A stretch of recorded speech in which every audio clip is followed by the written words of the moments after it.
Hey everyone, welcome back to another episode of r/ProRevenge. In today's episode, take the money I give for bills and squander it. Hope you like the court system. I just wanted my deposit back. A company gave out 10,000 flyers that had my phone number on them. Before we get into today's episode, remember to subscribe so you never miss a video. So let's get started.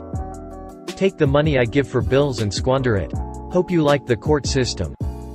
The background: I lived with a group of people who I thought were my friends. They were two couples, and we all lived in the same house for almost 2 years until I recently moved out. There was David and Tina and Brittany and AJ. I was the only single person there. There was debate on how we should pay the bills, but we all decided to give the money to the person whose name was on the bill. David paid the mortgage, Tina paid the water and electric gas, and I paid the internet. It came to the point to where I was paying close to 80% of the mortgage by myself, the entire water bill, about 75% of the gas and electric, and I was paying the internet bill by myself. I was giving the money still to the person in charge of the bill, but came to find out about 10 days before I moved out that the mortgage was defaulted on and the house was in foreclosure. Also, the water, gas, and electric bills were in constant threat of being shut off, and that the only up-to-date bill was the internet. While they all saw me struggle to pay these off, they were mindlessly spending money during the day, which is when I sleep due to working third shift, so I never saw the mindless things they spent money on, nor did I ever see the mail since they grabbed it before I woke up. Brittany never paid anything as she was having her check garnished due to unpaid student loans, but she always had expensive makeup. AJ never held a job for more than 2 weeks. David and Tina were always calling into work, knowing that I wouldn't allow them to go without a home due to our history. One day, I woke up while they were all out and about doing something or other, so I went to go check the mail as I was expecting a package, when I saw the bills in the mail, so I decided to investigate. I opened up the gas and electric bill, as they are by the same company, to see a total amount of almost $400 and in risk of being shut off. I was shocked and pissed. I knew right then and there what was going on. And I vowed to screw them over as hard as I could. The revenge: I had just interviewed for a new job that paid almost double what I was making, and I knew that I interviewed well with them, so I told myself that if I got the job, I would give them a 30-day notice and move out, and as it was close to the end of the month and I had already paid them, I would be moving out before the 1st of February. I got the call with the job offer the next day, which I happily accepted. I did the paperwork for the background check, and it all came back clean. The same day I accepted the offer, I typed out a 30-day notice, and recorded myself, with my phone in my breast pocket, handing it to them, explaining that I was moving out. I started my job and my hunt for an apartment close to my new job, which I found within a week of starting. I took almost the entirety of my checks, set them aside for rent, deposit, and basic things that I would need.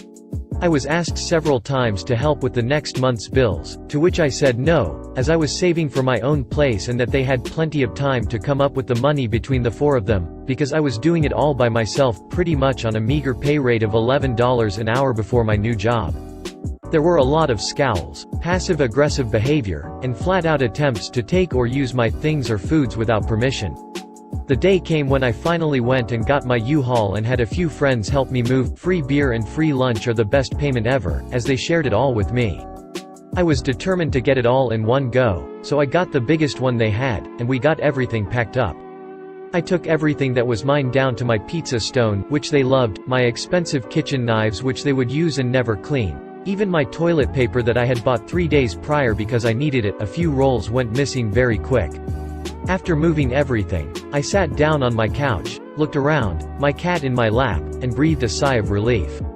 I happened to be good friends with my previous neighbors. We smoked each other out frequently, and asked them to keep an eye out for anything out of the ordinary. 4 days go by and I come to find out that the gas, electric, and water have all been turned off, and they were asking to fill up some buckets to manually flush the toilets, bathe in, etc. etc.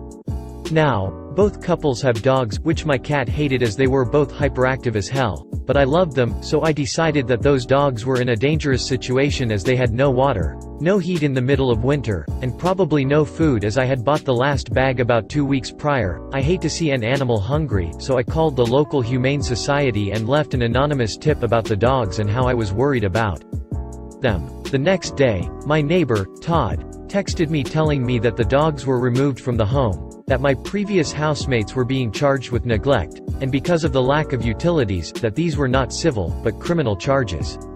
This was enough for me to smile, but I wanted more. I knew that David was divorced and had a child. I also knew that he wasn't paying child support. I then contacted the local courts and made them aware of the flagrant non-support, and that maybe they could help the agency looking for him.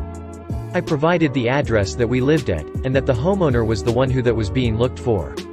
From there, it came to light that he was almost $25,000 behind, which is a felony in the state where I live. He is now living with someone on their couch. As Tina left him, the house has been foreclosed on, and he has nothing to his name while facing multiple criminal charges. Moral of the story: don't take advantage of a friend who knows all your dirty secrets. I just wanted my deposit back. So about 10 years ago, my wife, then girlfriend, and I decided to move in together. She was sick of living in a dorm and my lease was up, and we had a family friend that was looking for someone to move into a little granny flat under their house. I say under because they lived on a steep hill where the flat was below the house with an entrance on the back side, so we had this incredible view out back, a pool, we'll get to that insane thing, fire pit, etc., and the rent was in our price range, and the let's call her Mary, even dropped it $100 if we did some yard work, skimmed the pool, etc. Oh, my parents own a couple rentals and have my whole life. I've done maintenance for them and even attended a couple court cases as well with them. This'll come into play later. Everything was great for a couple months. Then Mary and her wife started fighting. Screaming matches, stomping above us, throwing things. I didn't understand how people could be that mad at each other that often and still be together. I eventually sent them an email saying we were not comfortable with the fighting and we wanted to make sure they were okay, etc. They replied to that with, "You're lucky you have a place this nice." Mary began to scrutinize the yard and pool work I was doing, to the point she would insist I vacuum and skim the saltwater pool with no chemicals. Saltwater pools need far less chlorine than regular ones, but they still need some. Wanted me to stop mowing and use a weed whacker only because the mower was getting old and tired. Really petty things. The last straw was when a driver was shot in a gang shooting across the street. We decided to cut our losses and get out of there. Found a new apt and a roommate, one of my wife's college friends, that was open a month later, perfect for us. We were on month to month on this place, emailed Mary that we were moving out in 30 days, etc. At that point, she went insane. Tried to do daily inspections of the granny flat, would call and email daily with chores around the property she'd insist we do, and would pound on her floor, our ceiling, every time she heard so much as a whisper. Daily inspections would require 24 hours notice, she never gave that. Then she tried to bring potential renters over to see the flat. We flat out told her to go away when that happened, with no notice. Finally, 2 weeks before move out, she had a pest control guy stop by when I was at work and my wife was in class. Our cat was home alone, and we got the notice about spraying pesticide from her in a text about the same time the guy started. So I rush home after work, stop by upstairs and ask for a copy of the pest control receipt. I have massive allergies to most pesticides, so I need to know what was used. She goes into her office and bring back a copy with every single chemical on the list checked off, every single one. I immediately take the copy, run down, grab the cat and a handful of clothes, and drive to my parents' house. We stayed there 4 days, hoping everything would clear out in time for us to finish packing and cleaning. The last couple days before move-out, Mary was out of town, and we were able to get it completely finished a day early. We'd even patched nail holes, painted, cleaned the carpet. My mom came and helped us get it ready for the next tenants. It was immaculate, and we took photos and video of everything. When Mary did the checkout with us, we said we weren't comfortable being there without filming, legal to do, and she did a short walkthrough e-fire stating it was fine but that her copier was broken and she'd have to email us the final copy. 2 days later, we got that copy, with $1,400 in damages claimed above our deposit, including a number of charges like, my wife had to replace a screw in a cabinet, $1 for screw, $15 labor. I was livid. The place was spotless. My mother, a landlord who does all her own prep work in rentals, helped us, and we'd been very non-confrontational except for filming the walkthrough. I had kept every email, text and letter from them, and started to put together a small claims case. I figured she would already be doing the same. Luckily, I knew my tenant rights and that she'd violated them a lot, including email chains where I'd point out 24-hour notice laws, etc., in emails and she'd reply to them. Finally, I called the exterminator. The conversation went like this. "Hi, you sprayed in my flat without my permission because my landlord ordered it with no notice to me, with my cat inside, and used every chemical on your receipt. We most certainly did not. Here's a copy of the work order, we only put out ant traps on the outside." "Oh, I'm sorry, thank you for your clarification." Armed with that last little piece, I countersued, asking for a bad faith penalty as well as our deposit. Bad faith was 3x deposit, so I was asking for a total of 4x what we'd given Mary on move-in. The big day came in court. I showed up early, had everything in order and ready, and she swaggers in huffed up and clearly ready to put me in my place. We sit outside the courtroom for about 20 minutes, until a courtroom worker asks the waiting room if anyone would be willing to go to mediation instead since they were booked solid. We both say yes, and go into a mediation room with an arbitrator whose job was just to keep us civil and answer any legal questions they could while staying neutral. Mary lays out her case. It takes about 4 minutes. The arbitrator looked very neutral still. Then I present my case, bringing up each violation, each lie, and end it with the work order from the exterminator, both copies. At this point the arbitrator looks visibly upset and I can tell they're just trying to stay neutral. Mary then asks them, why is he asking for 4x the deposit?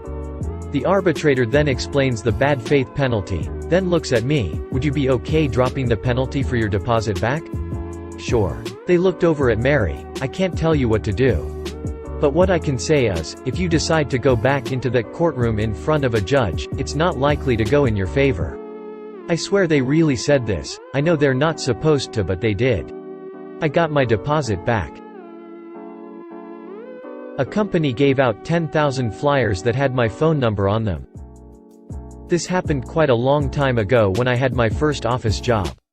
I did fairly well and after a while, was promoted and got my own room, with it came my own phone line. The day after it was installed, I arrived at work to find the message light blinking. I checked, and the mailbox was full, with 20 messages. Odd, I thought, there must be some mistake.